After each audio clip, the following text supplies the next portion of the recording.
کے معزز ناظرین کو ایک بار پھر سے خوش آمدید۔ آج کی اس ویڈیو میں ہم بات کریں گے قرلش عثمان کے نیکسٹ ایپیسوڈ کے بارے، جو کہ اب تک کی سب سے شاندار قسط ہوگی، جہاں سیریز میں جاری حالیہ واقعات کا اختتام ہونے جا رہا ہے۔ تو وہیں کچھ سرپرائزز بھی یقیناً ہمیں حیران کرنے والے ہیں۔ کچھ نئے چہروں کے شامل ہوتے ہی 2 سے 3 تاریخی کردار بھی سیریز چھوڑ رہے ہیں۔ صرف یہی نہیں، آڈینس کے انٹرسٹ کو دیکھتے ہوئے قرلش عثمان کی ٹیم نے بڑا فیصلہ بھی کر لیا ہے۔ جیسا کہ سیزن فنالے بہت قریب ہے، تو کہانی مکمل طور پر چینج ہونے جا رہی ہے۔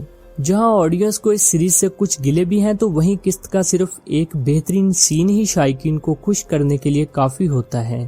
آج کی اس ویڈیو میں بات ہوگی کہ شہنشاہ نے ویلنس کو فوج دینے سے انکار کیوں کر دیا ہے، شہنشاہ کا خفیہ پلان کیا ہے، سیزن فنالے کا اینڈ کس سین پر ہوگا، اور سیزن 4 اینڈ ہونے میں کتنی قسطیں باقی ہیں۔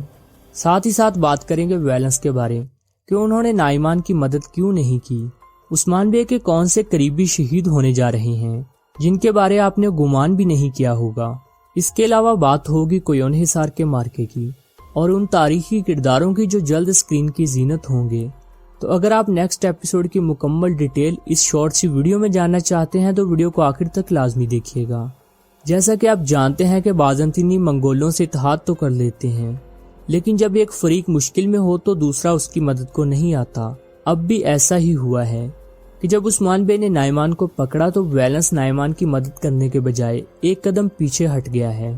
اس کی وجہ کیا تھی آپ کو بتاتے ہیں، لیکن اس سے پہلے تھوڑی سی بات کرتے ہیں نائمان کے بارے، جس کی دہشت اور تکبر عثمان بے نے زمین بوس کر دیا ہے۔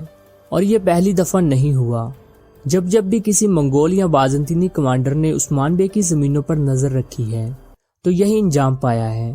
اور اب یہ کہنا غلط نہیں ہوگا کہ عثمان بے اپنے والد عظیم ارطغرل غازی کے نقش قدم پر چلتے ہوئے ان زمینوں پر موجود سب سے طاقتور سردار ہیں۔ اور یہ الفاظ ارطغرل غازی نے جاتے ہوئے خود عثمان بے سے کہے تھے کہ تم مجھ سے بھی زیادہ قلعے فتح کرو گے اور مجھ سے آگے نکلو گے، اور اب شاید ایسا لگ بھی رہا ہے۔ جس طرح عثمان بے کے قدم ریاست کے قیام کی طرف بڑھ رہے ہیں، عثمان بے تو ارطغرل سے آگے جا رہے ہیں، لیکن کیا قرلش سیریز بھی ڈیڈلس ارطغرل سے آگے نکل جائے گی؟ یہ کہنا قبل از وقت ہوگا۔ آپ کی اس حوالے سے کیا رائے ہے کہ دونوں سیریز میں سے کون سی سیریز اچھی ہے؟ کمنٹ باکس میں ضرور بتائیے گا۔ خیر، بات ہو رہی تھی نائمان کی، جس کی موت کے باوجود بھی ان زمینوں پر جاری جنگ تھمنے والی نہیں۔ عثمان بے جو کہ کسی کی نہیں سنتے، نائمان کو غزن خان کے پاس بھیجنے سے انکار کر دیں گے اور اس کا سر قلم کر دیں گے، جبکہ ازریگن بھی جانتی ہے کہ نائمان کی گردن اڑانا عثمان بے کا ہی حق ہے، اس لیے وہ بھی عثمان بے کو مجبور نہیں کرے گی۔ تاہم وہ عثمان بے سے چنگیز خان کی وہ مہر ضرور لے لے گی جسے اب تک نائمان ڈال کے طور پر استعمال کر رہا تھا۔ نائمان کو عثمان بے کے ہاتھوں مرتا دیکھ کر بھی ویلنس اس کی مدد کو نہیں آئے گا، اور ویسے بھی اسے تو خود کی مصیبت پڑی ہوئی ہے۔ جس طرح عثمان بے نے گورنروں کے فوجی دستوں کو تہس نہس کیا ہے، اب شاید ویلنس بھی عثمان بے کی صلاحیتوں کے بارے جان چکا ہے، کیونکہ یہ عثمان بے کا ویلنس پر دوسرا وار تھا۔ اس سے پہلے کوپر حصار کی فتح اور اب دستوں کی تباہی نے ویلنس کو شہنشاہ کے پاس جانے پر مجبور کر دیا ہے۔ جی ہاں، وہیں شہنشاہ جسے ویلنس خود سے بھی کم سمجھتا تھا۔ مزے کی بات یہ ہے کہ عثمان بے کے ہاتھوں ویلنس کو شکست کے بعد شہنشاہ ویلنس پر یقین نہیں کرے گا اور فوج اس کی کمانڈ میں دینے سے انکار کر دے گا۔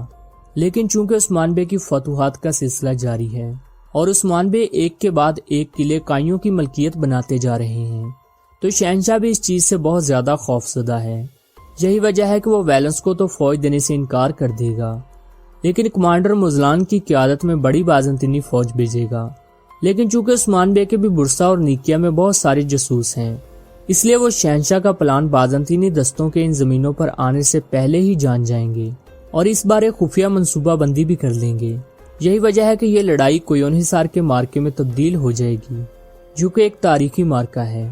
کیونکہ سیزن فنالے قریب ہے تو اس مارکے کی شوٹنگ بھی مکمل کر لی گئی ہے۔ یہی وجہ ہے کہ سیزن فنالے کا اختتام کویون حصار کے مارکے میں عثمان بے کی فتح کے سین پر ہوگا۔ عثمان بے جو کہ پوری طاقت کے ساتھ حملہ آور ہوں گے اور بازنطینی فوج کو بکھیر کر رکھ دیں گے۔ اس مارکے میں بڑی فتح کے بعد عثمان بے کا نام ریاست کے حکمران کے طور پر سامنے آئے گا۔ اسی مارکے میں گورنر ویلنس بھی عثمان بے کے ہاتھوں مارا جائے گا۔ جی ہاں، ویلنس کا کردار زیادہ لمبا نہیں چلنے والا، چونکہ جانی اور مالی نقصان تو دونوں جانب ہوگا۔